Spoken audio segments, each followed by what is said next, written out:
The Buffalo Bills released their initial 2024 depth chart. Plus, we've got a preseason game to get ready for today on Locked On Bills.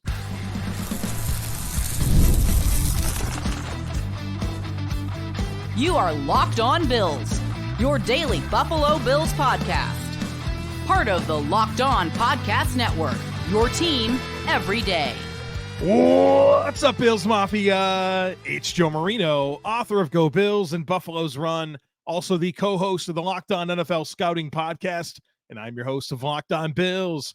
Want to thank you for making Locked On Bills your first listen every day, and a big welcome and shout out to our everydayers. You know who you are. Those of you who never miss a single episode, I appreciate y'all being here very, very much. I'd also like to invite you to subscribe or follow for free on YouTube or wherever you listen to podcasts. We're part of the Locked On Podcast Network, your team every day. Today's episode is brought to you by LinkedIn. LinkedIn Jobs helps you find the qualified candidates that you want to talk to faster.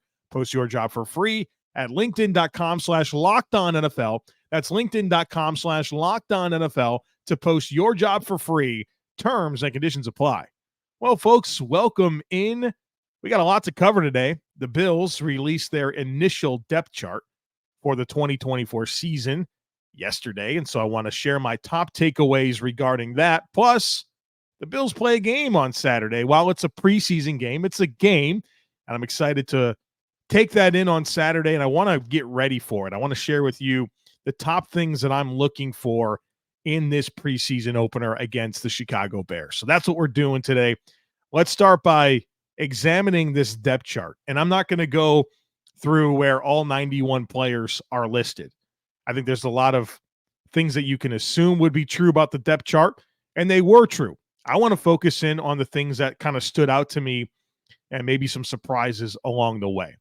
So let's get into it. I want to start by looking at the wide receiver position. And I'm not surprised to see Mack Hollins, Khalil Shakir, and Curtis Samuel listed as the starting three wide receivers. I thought the item that stood out was Chase Claypool. Not looking good for him.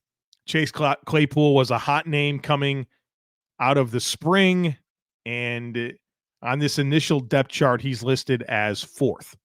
Now, I should have already said this, but it's the initial depth chart. You shouldn't overreact to it. It's meaningful. The team knows that the players are going to see this, and there's a ton of new information that's going to come between now and cutdown day. But Chase Claypool's fourth team. And I guess that's not to be unexpected. I mean, he hasn't really practiced during training camp, had a toe injury early on, and he's missed several practices, and he's been listed as day-to-day. But that toe injury is obviously not positioning him to make this team. And it feels like he went from a lot of hype in the spring to kind of an afterthought right now. And so dude's got to get his toe right, and he's got to get on the field, and he's got to do something that's going to force his way into this conversation, because these wide receiver spots are tight. There's a chance the Bills only roster 5, potentially 6. And with 4 spots locked in, potentially 5 if you think MVS is a lock based on the contract, Chase Claypool has an uphill climb. So he's got to get back on the field and do something here to help his cause. Now, I don't think it's crazy to think that Chase Claypool could be back on the practice squad. The guy was a free agent forever. Nobody wanted to offer him anything. The Bills give him a minimum type deal. It's not like there's teams lining up for Chase Claypool. But he feels like a long shot to me at this point. The next thing is on the offensive line. Kind of talked a lot about the starters and the depth. I thought it was interesting that Richard Garage was listed as the second-team offensive tackle along with Ryan Vandemark behind the starters, Deion Dawkins and Spencer Brown. And Richard Garage certainly has the benefit of being part of the team last year on the practice squad. That's positioned him well. But what surprises me about it is, as you're watching training camp practices like I did last week, took in 5 practices, Tylen Grable was very clearly the guy that ran with the second-team offensive line at tackle. very clearly outsnapped him with the twos. And so I'm not sure if this is a situation where the Bills are making sure that rookies earn it, but I was a little surprised to see Garage over Grable. Now, we'll talk more about offensive line and the competitions there in the next segment. But, Richard Garage is a guy that I thought had a good preseason last year. And Tylen Grable's a recent draft pick that has a lot of tools. And we'll see. But the depth chart says one thing. The way guys are lining up says another. We'll see what happens during the preseason games. Now on defense, there's two things that stood out. First is Dewayne Carter being listed ahead of Deshaun Williams at defensive tackle. I didn't really see that be the case. Once again, kind of like what I just talked about with Grable and Garage. I felt like Deshaun Williams ran second-team defensive tackle alongside Austin Johnson in the practices that I watched. And Dewayne Carter was third team. I don't think Dewayne Carter was bad. I mean, he's a third-round pick, and he certainly had some flashy moments where the athleticism showed up, but I never really saw him run with the twos in the way that the depth chart indicates. But I think that's a good thing. I think you want that third-round pick to be able to earn it over Deshaun Williams, who I think is a good player, a fine rotational depth player. But right now, Dewayne Carter appears to have the upper hand. I think on the flip side of that, when your third-team pair of defensive tackles is Elianku and Deshaun Williams, makes you feel pretty good about the defensive tackle position. That's been an underrated storyline, in my opinion, is how much better I feel like the depth behind Ed Oliver and Daquan Jones is this year at defensive tackle. How about this one? Cole Bishop and Cam Lewis were listed as the second-team safeties behind Rapp and Hamlin. And I guess the notable piece here is that Mike Edwards is listed as third team. And obviously, Mike Edwards has only practiced like 2 or 3 times during training camp. And he didn't practice at all during the spring. So this guy's had like a couple of practices with the team. I guess it shouldn't be a surprise that he's listed as third string. But it felt like he was very much in contention to start. And, Cole Bishop's hurt too. But obviously, Cole Bishop did practice during the spring and practiced a little bit more so far during training camp. So Mike Edwards, potentially a guy that could be on the outside looking in. I think if anything, this is what I would expect to happen with Mike Edwards. I would think he's placed on injured reserve. And now you can now place 2 players on injured reserve during training camp and preseason, and you can activate them during the season and they don't count against your initial 53. Like in the past, if you put a guy on injured reserve before the season, they were out for the year. That's not the case anymore. You can bring back 2 of those players. Now they do count against your 8 players that you can return from injured reserve. So you have to be mindful of that. But I feel like that's probably the path we're headed on with Mike Edwards. And I think that's helpful, as we've had roster discussions and, who's going to stay, who's going to go, and you try to figure out these numbers. If the Bills can roster 4 safeties instead of 5, that obviously makes it a little bit easier to beef up some of the other positions where you had harder decisions to make. So you put Mike Edwards on injured reserve, and that opens up that roster spot to go with a 10th offensive lineman or a 10th defensive lineman or an extra outside corner, extra receiver, 4th tight end, whatever you want to do. And then the last thing here is KJ Hamler listed as the top kick and punt returner. I've said multiple times over the last few weeks that who wins this punt returner job is going to be a big domino in sorting out this overall roster picture. And so you've seen at camp 3 guys really get work as the punt returner: KJ Hamler, Daquan Hardy, and Andy Isabella. And I'll be honest with you, I'm not sure that there's room on the roster for more than one of those players. So who's it going to be? I think preseason, like when you talk about the results of preseason and how guys perform, I think you can really glean a lot from how these punt returners perform, right? Like, do they make good decisions with the ball? Do they handle it cleanly? All of that's going to really matter, and it's going to be a big part of, like I mentioned, unlocking this puzzle for who's going to make the roster. So right now, KJ Hamler kind of has the upper hand. He's coming off of a hot practice on Wednesday. A lot of good reports of how he looked. And so that's going to go a long way in him making this roster. But you also feel like Daquan Hardy as a draft pick with speed, 4 years of rookie control on a 6-round deal, and the opportunity that he has to also provide depth at corner and the slot in particular, that's going to make him attractive as well. But it will sort itself out during the preseason, and I'm excited to see it. All right, folks, speaking of preseason, let's get ready for it. The Bills host the Bears on Saturday. We're going to talk about that and all the storylines that I'm looking for here on the other side of it. Be sure to stick with me. When you're hiring for your small business, you want to find quality professionals that are right for the role. And that's why you have to check out LinkedIn Jobs. LinkedIn Jobs has the tools to help you find the right professionals for your team faster and for free. LinkedIn isn't just another job board. LinkedIn helps you hire professionals that you can't find anywhere else, even those who aren't actively searching for a new job but might be open to the perfect role. In a given month, over 70% of LinkedIn users don't even visit other leading job sites. So if you're not looking on LinkedIn, you're looking in the wrong place. On LinkedIn, 86% of small businesses get a qualified candidate within 24 hours, and over 2.5 million small businesses use LinkedIn for hiring. So hire professionals like a professional on LinkedIn. Post your job for free at linkedin.com/lockedonnfl. That's linkedin.com/lockedonnfl to post your job for free. Terms and conditions apply.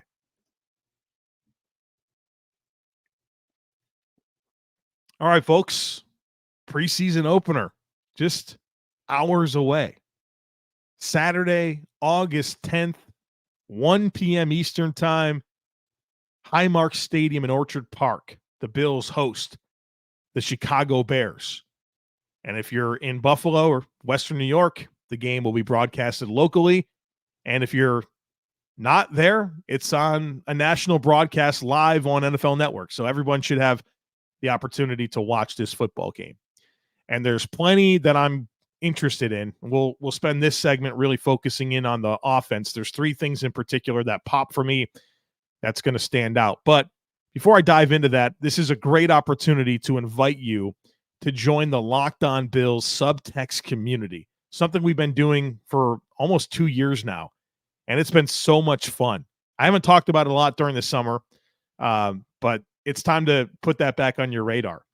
And it's something that's really been awesome. It's allowed me to connect so much more with you, with the people that consume this podcast. And so here's what you get with the Locked On Bills subtext community. I send out updates on all major Bills news. I give you my first reaction to all of it. You get one-on-one texting with me, so access to me. Send me a text message. We could talk Bills and go back and forth, and I've really enjoyed that piece of it, is just kind of getting to know you guys more and what you're thinking about. And some of my I think best ideas for the podcast have actually come from just text exchanges with people as you guys inspire me to get into different talking points. So that's been awesome. And here's where kind of the preseason angle really ties in, is you get live texts from me during the game with my thoughts. So very regularly, I would guess after every single drive, you'll get thoughts from me sent right to your phone, which I love doing. And of course, that continues all throughout the preseason and regular season for every game. And one of my favorite parts is that you get access to the Locked On Bills Discord channel, which is a community of over 700 Bills fans.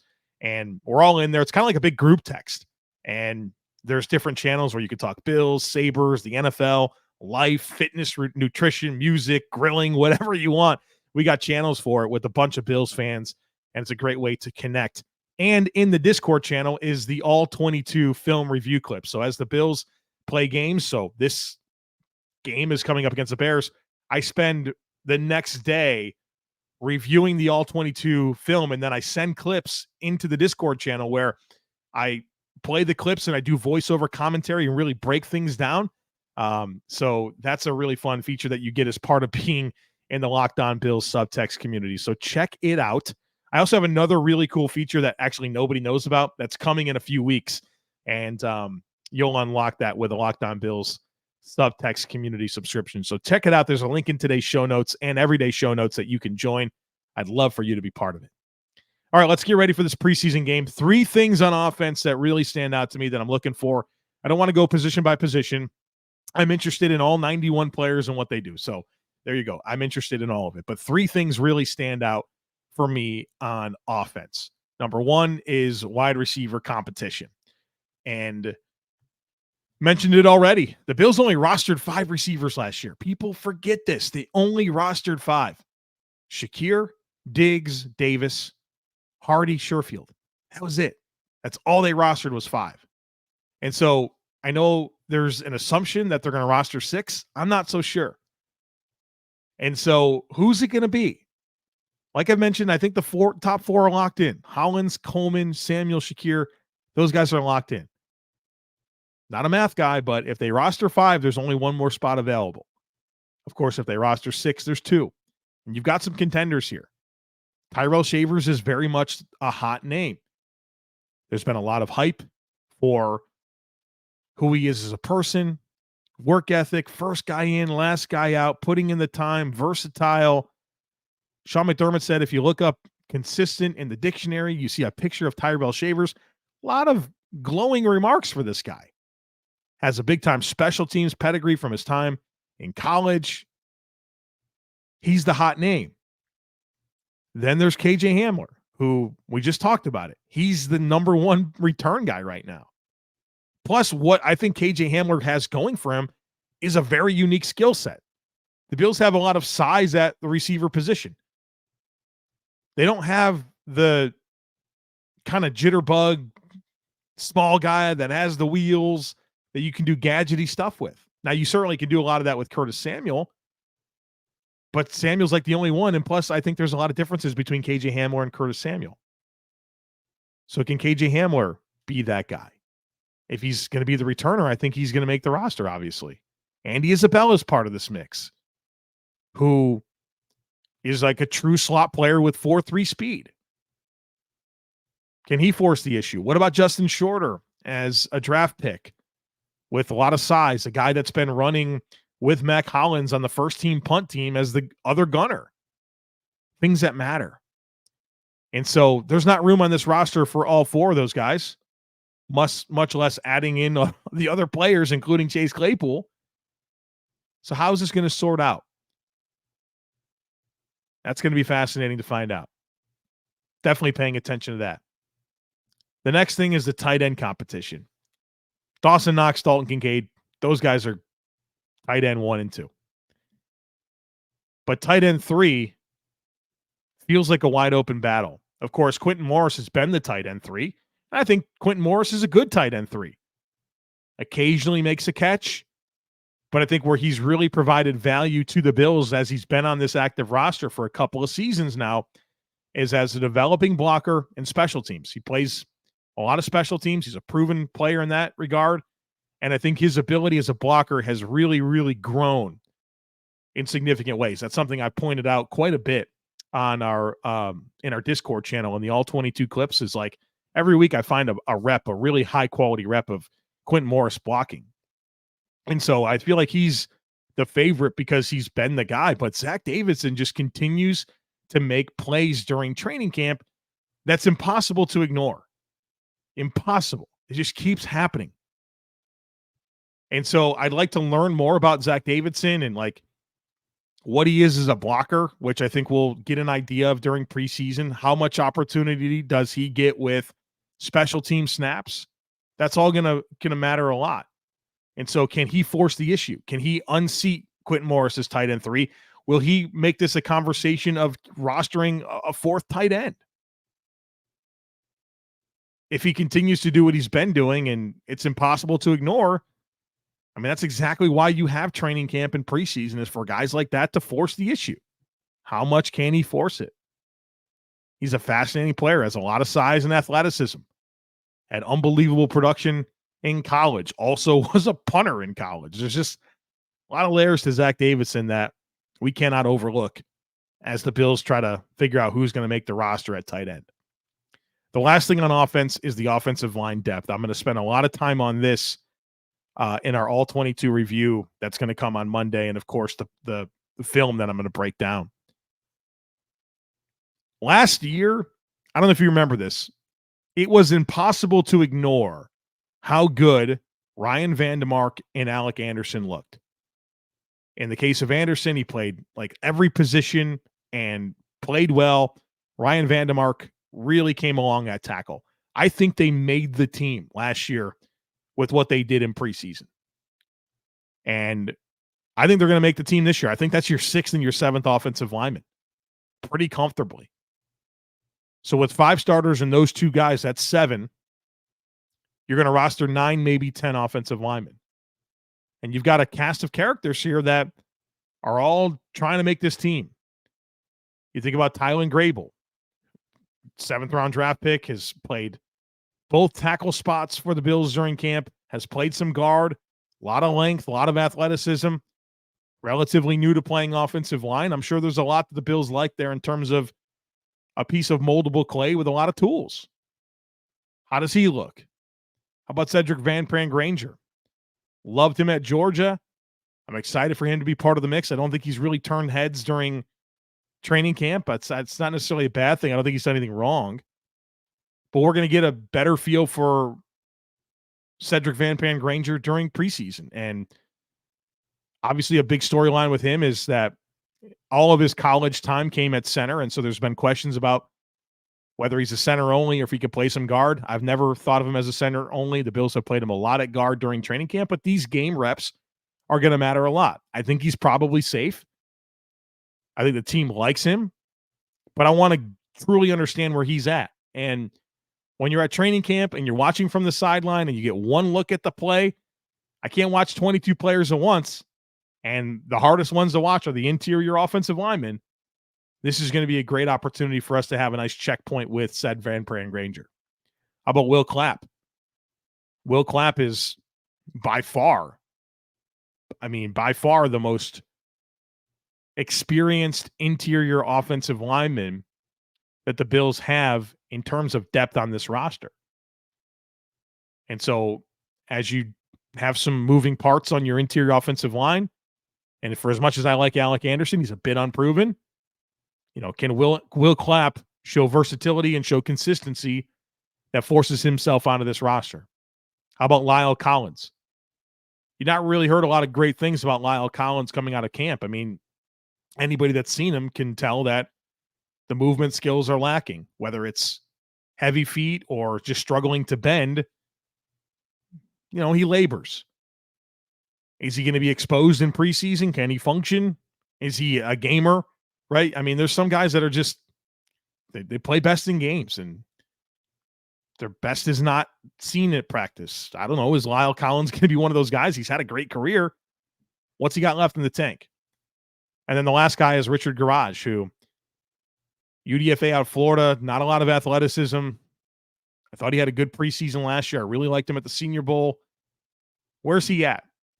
I know he's played some guard for the Bills during training camp. And so sounds like maybe it's him versus Grable for one spot. Might be Grable versus Collins versus Garage for one spot. I just listed 5 guys in Grable, said Van Pran Granger, Will Clapp, Lyle Collins, and Richard Garage. That's 5 players for 2, maybe 3 spots. I think preseason is going to decide it, just like it did last year when Alec Anderson and Ryan Vandemark entered the chat and made this roster. So offensive line play is going to be really fun to sort out. All right, I got a lot to talk about on defense, a lot. More individual players than position groups, so be sure to stick with me. Folks, it's here, the NFL season. I'm excited. You're excited. I know you want to get to some games at Highmark Stadium. Maybe you want to go to a road game. Maybe you want to attend a game that's not the Bills. Well, if you do, you got to download the Game Time app. Game Time is the fast and easy way to purchase tickets for all the sports, music, comedy, and theater events near you. The app is awesome. It's easy to navigate. They specialize in last-minute ticket specials. They give you flash deals. They give you a seat view.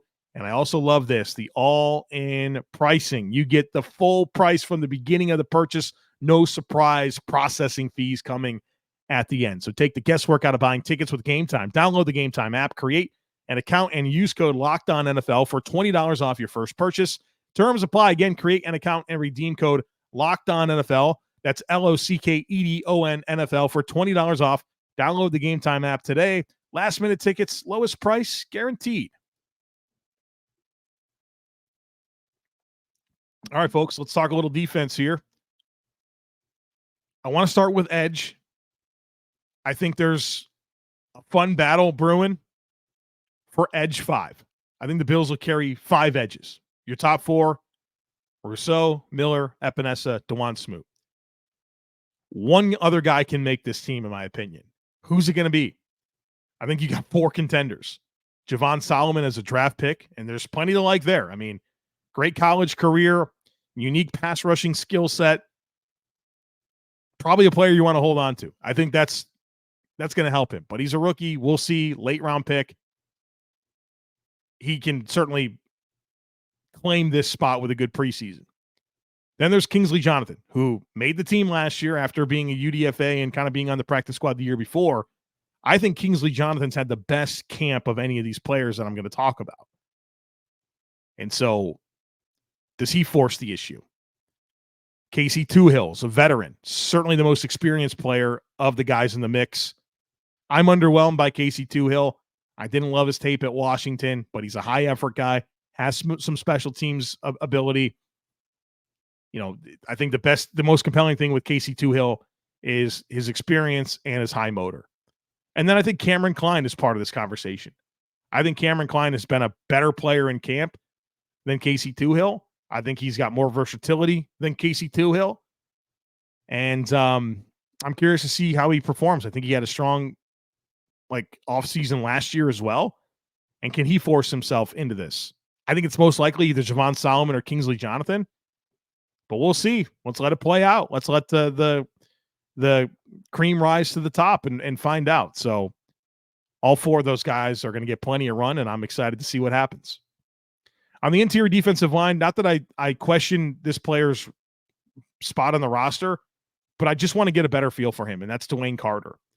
And like I said, Dewayne Carter had some flashy moments, but again, kind of an interior player. One look from the sideline doesn't really give you everything you need to really assess a player. Preseason film, the All-22 is not going to lie. We're going to get a chance to see it, and he's a player that needs reps. And so I'm very excited to just see where he's at and see what type of impact he can make. And I have high expectations for like a 3rd-round pick defensive tackle against reserve offensive linemen in the NFL. Like that should be advantage defensive linemen. Want to see where Dewayne Carter's at.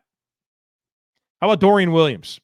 Dorian Williams is going to make this roster, 3rd-round pick, year 2.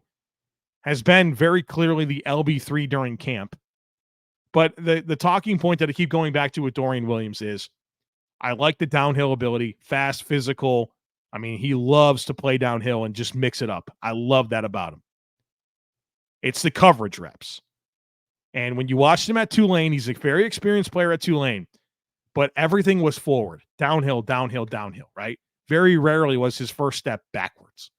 And I think that Dorian Williams has struggled to defend play action and misdirection stuff where he bites so hard on play fakes, gets sucked up, and the next thing you know, there's crossers that are going right by him. And he's got to cap those routes, he's got to carry those routes, and he's out of position all the time. Then it's just regular zone coverage drops where doesn't have a lot of feel for what's happening in terms of route combinations and where to leverage routes and how to space and how to squeeze. A lot of times he's just covering grass and not really feeling where the eligibles are. I want to see good coverage reps from Dorian Williams so I can feel comfortable about him being the LB3. A lot to like, but a lot for him to develop. I want to check in on Jamarcus Ingram. I think Jamarcus Ingram right now, I think he's the 4th outside corner. He's had some flashy moments in the slot. I want to see where he's at. I think he's got a good chance to make this roster. I think I wouldn't say comfortably going to make it, but I think there's a better chance that he does than he doesn't. He's popped for me in preseason last year. Want to see how he's building upon that and what type of comfort he can inspire if he has to play regular season games at all. How about Kaiir Elam? I'm curious to see when Kaiir Elam plays, how much he plays. Is he really going to rotate in with the ones? Is he CB3 that plays if there's an injury to Benford or Douglas? Want to find out. He's had a great camp, very confident, making a lot of splash plays. That's kind of the thing with Kaiir Elam is the big play ability that he brings at corner. Can he find some consistency and coverage to go with that?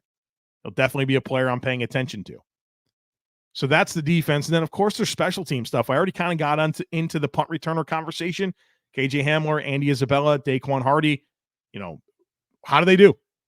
You go out there and muff a punt, that could be it for you. I like the pressure that's baked into this. It's good competition.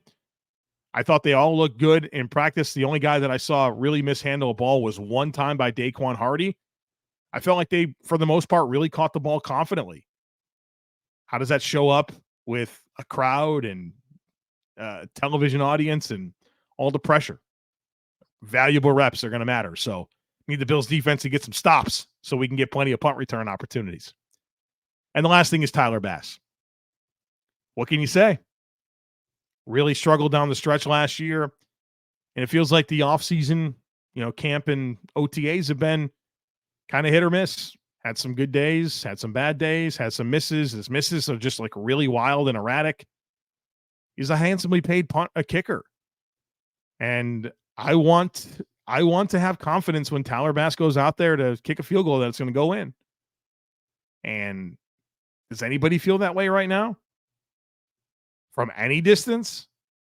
This guy's getting kicks blocked from like 30 yards and missing from 40, and God forbid he makes something from distance. I don't know.